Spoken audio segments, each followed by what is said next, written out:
Já sabra awo, dia 29 de abril, setor pa dia Sarimay, nós tem beach cleanup located na Boca Grande. Beach cleanup pa sombra nos medio ambiente na Aruba, eta hopi importante, e hopi turista ta actually visit nos beaches nang.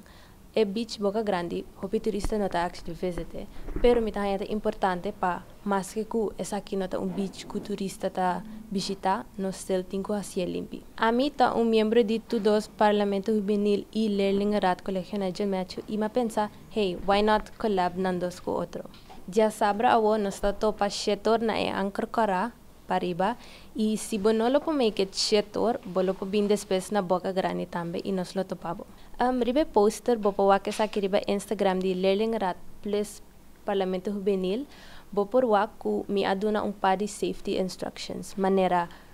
ora bo sacque algo no usa bo lomba pero usa bo knees nang ora ting hopi solo usa patch usa sunscreen e tambe usa manga largo e tambe mita recommend pa hende si gista safe ora bota na lama pa siting ko scarpi so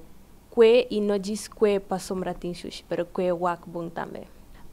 esa kita colaboração com a mim mes passou a mita membro de todos banda a mim a decidi hey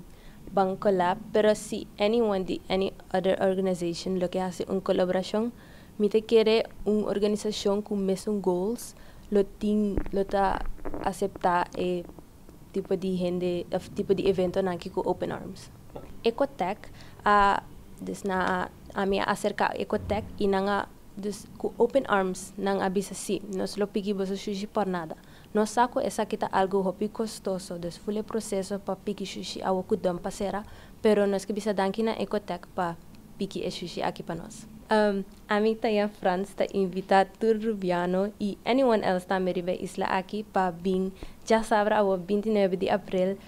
na Boca Grande pa limpiar nos medio ambiente e nos beaches na.